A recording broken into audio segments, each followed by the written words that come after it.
thing we really wanted to do was give the player decisions to make, give the player choices and have some consequences to those choices. And some have lightweight or subtle consequences, and some are purely aesthetic. Choice matter because in the media video game, you can make choices where the movies doesn't allow you to make choices. So having the consequences to what you do and seeing how the simulation deals with your choices, it feels like the player has full ownership of his experience.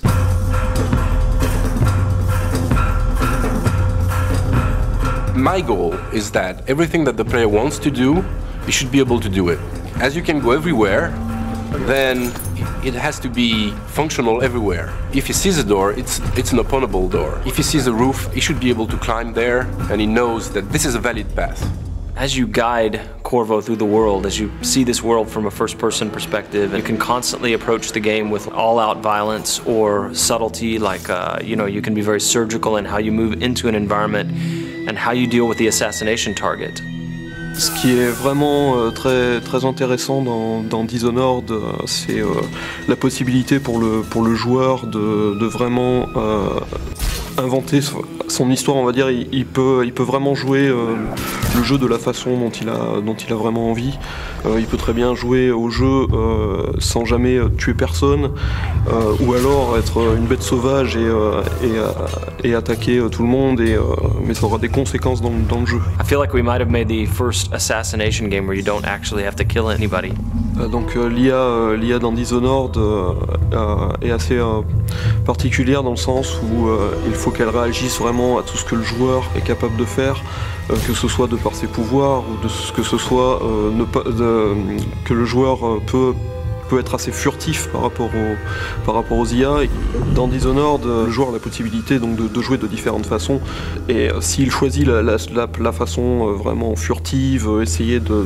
There's really no reason for you to listen to me. If you ever need steady work, you come see me. Il peut écouter ce que l'IA va dire. Il peut écouter les conversations, il peut obtenir il peut avoir quelques indices en fait sur ce qui se passe, sur comment arriver à résoudre sa mission. Oui, donc le joueur va pouvoir utiliser des combinaisons de pouvoirs assez variées. Par exemple, donc il va pouvoir arrêter le temps, commencer à utiliser l'arbalète pour tirer sur les différents ennemis. Les flèches vont prendre le cours normal du temps, tous les ennemis dans la pièce vont mourir. Il peut utiliser ça de façon... il peut utiliser des combinaisons complètement incroyables. Et je pense que on va être assez étonné de ce que les joueurs vont être capables de faire. So when people play Dishonored, and once in a while they figure out something that just feels utterly creative to them and that they wouldn't have expected to be able to do in the game, that is a magic moment for us. That's what we live for. I watched a guy the other day do something I'd never seen in Dishonored before. He was running away after killing off a couple of high-profile assassination targets, 2 members of parliament, and he was up high on a balcony. And the jump would have killed him because it was maybe 4 stories up, but he had the possession power. And in our game, when you possess somebody, it's not like you leave your body behind and possess them with your mind. It's a corporeal thing, so you move physically into them, and then you pilot them around.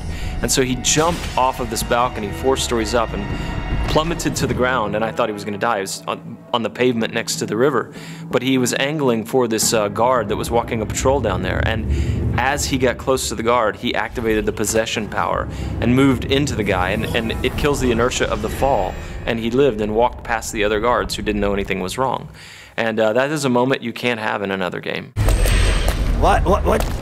What's happening? Once a programmer came back to us and he shot a little video of something that was really fun and wanted to show us. So what he did was that he summoned a set of rats, then he froze time, then he pulled out the spring razor, which is this kind of mine that you can stick to things. So he could actually froze the rat, stick the mine to the rat, then he possessed the rat, and then he moved the rat around and close to a guard and ejected as the mine exploded.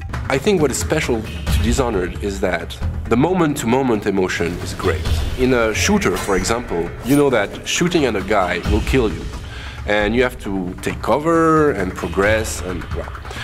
But in Dishonored, you can combine things in a way that even the result can be unpredictable. For us, the thing that is a thrill is whenever we are surprised by the game.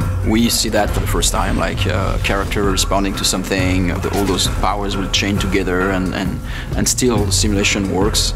For us, it's really mind-blowing. What I like to do when I'm playing games, to share experiences. Every player experience would be pretty different. I would love the player to feel that.